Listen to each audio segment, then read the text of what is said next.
সিদ্ধেশ্বর তো ওনারই আরেক নাম। আর যখন উনি সিদ্ধিদাত্রীর আরতি করছিলেন, আমি দেখেছি দেবী স্বয়ং সেখানে প্রকট হয়েছিলেন। অর্থাৎ মহাদেব আমাকে সাহায্য করতে এসেছিলেন, তাই না?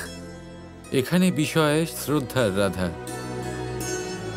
যদি তুমি বিশ্বাস করো যে সত্যি মহাদেব এসেছিলেন, তাহলে নিশ্চয়ই এসেছিলেন। আর যদি না মানো, তাহলে নয়। আমি বিশ্বাস করি যে উনি এসেছিলেন। আর আমি জানি কৃষ্ণ, যে তুমি আমায় যা যা বলেছ, যে তুমি চমৎকার করতে পারো, মায়া করতে পারো, সেগুলো আমিও পারি। মনে হচ্ছে যেন নিজের ব্যাপারে আমি অনেক সত্য জেনে গেছি, কিন্তু এখনো অসম্পূর্ণ লাগে। মনে হয় এমন কিছু আছে যা আমি এখনো জানি না। তাও তুমি শীঘ্রই জেনে যাবে, রাধা। কাল মহাদশমী। দশমীর এই মহা দিবসে, এই শুভ দিবসে তুমি এই সত্যটাও জেনে যাবে। তুমি কৃষ্ণকে সম্পূর্ণরূপে চিনতে পারবে, আর নিজেকেও।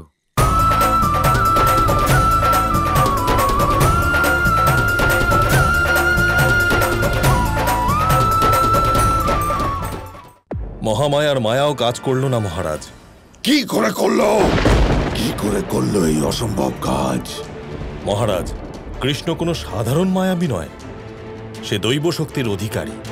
মহামায়ার মায়া না ব্রহ্মা ভেঙেছেন, না বিষ্ণু, আর না মহেশ্বর। তা ভেঙেছে একমাত্র প্রেমের শক্তি। অক্রূর, কিরকম মূর্খের মতন কথা বলছো তুমি? প্রেম মানুষকে দুর্বল করে দেয়, শক্তি দেয় না। মহারাজ, আমি যা দেখেছি তাই বলছি।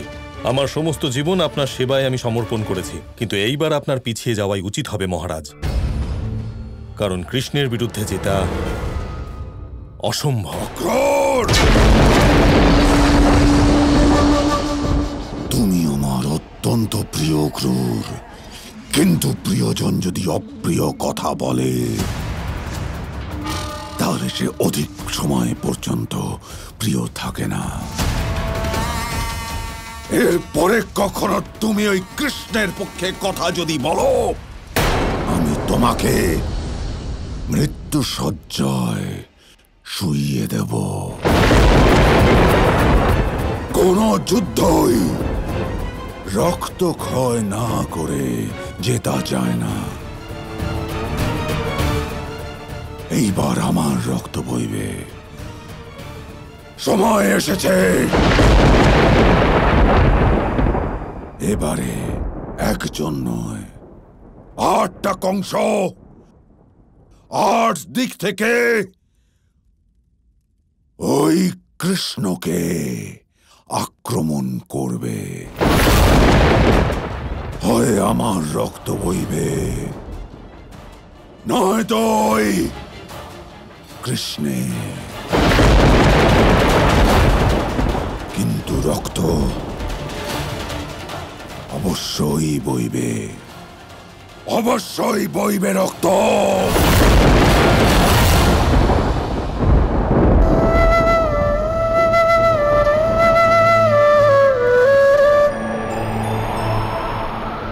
এবার সেই মুহূর্ত আসতে চলেছে, রাধা, যখন তুমি বুঝতে পারবে যে আমরা দুজন নয়, একজনই।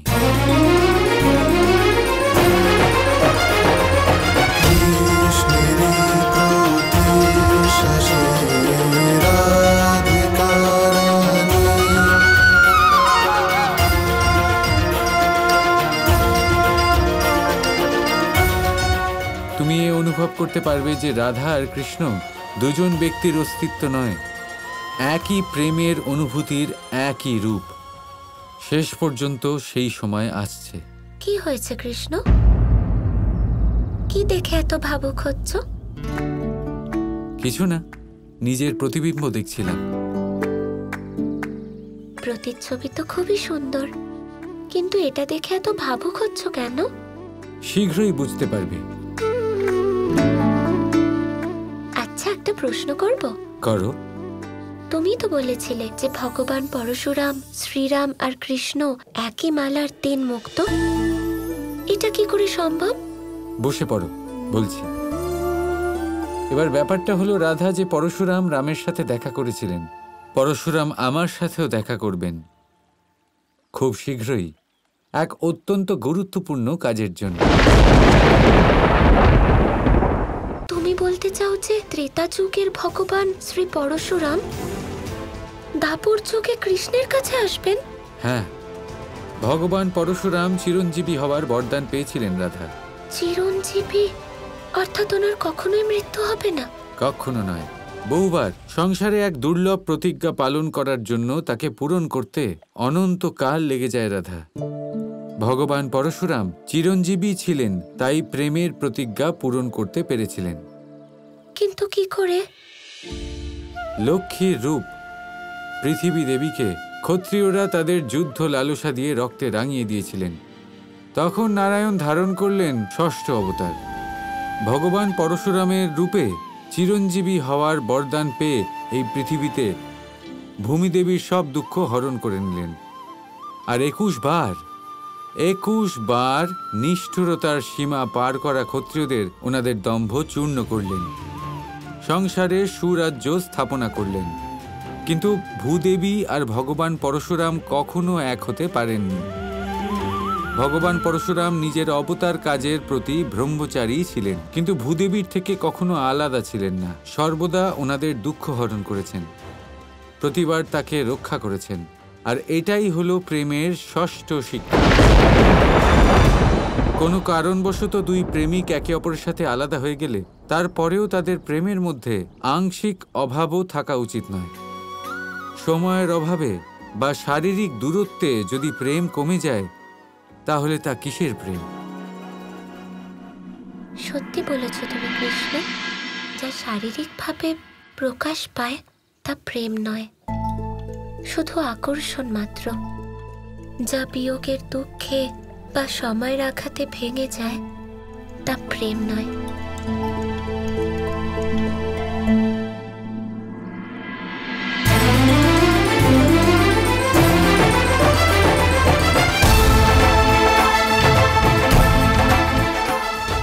আর প্রেমের সপ্তম প্রতিজ্ঞা? আমি জানি কৃষ্ণ,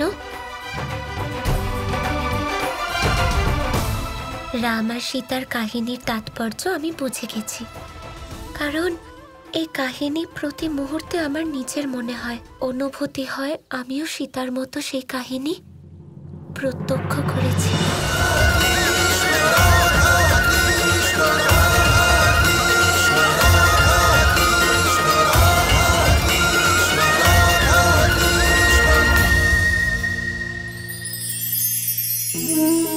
আমরা সবাই মন্দিরে যাই, ঈশ্বরের সামনে হাত জড়ো করে বসি আর নিজের ইচ্ছে প্রকাশ করি। কখনো ভেবেছেন ঈশ্বরের কেমন লাগতে পারে যে আমার ভক্তরা আমার কাছে আসে শুধুমাত্র নিজের ইচ্ছে পূরণের জন্য, আমার সাথে দেখা করতে নয়?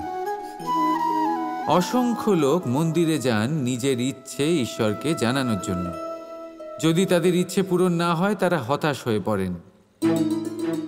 এবার থেকে যখনই আপনি মন্দিরে যাবেন, ঈশ্বরের সামনে বসবেন, হাত জড়ো করবেন আর বলবেন, ধন্যবাদ, ধন্যবাদ ঈশ্বর যে আপনি আমাকে যা দিয়েছেন তাতেই আমি খুশি। শুধু আমাকে পথ দেখাবেন যে কিভাবে আমি নিজের কর্মের দ্বারা, শুধু আমার কর্মের দ্বারা সেই সব পেতে পারি যা আমি চাই। ঈশ্বরের থেকে শুধু চাইতে গেলে তাহলে ঈশ্বরের কাছে নিজেকে অনেক ছোট মনে হবে। কিন্তু যদি নিজের কর্ম করে তারপর ঈশ্বরকে ধন্যবাদ জানান, তাহলে সঠিক রূপে আপনি ঈশ্বর লাভ করবেন। রাধা রাধা। আমার কাছে এর উত্তর নেই কৃষ্ণ, কিন্তু তুমি আমাকে এইসব প্রশ্ন কেনই বা করছো? কারণ কাল এমন এক মহামুহূর্ত আসতে চলেছে রাধা, যখন তোমাকে প্রেমের সপ্তম প্রতিজ্ঞা পূরণ করতে হবে।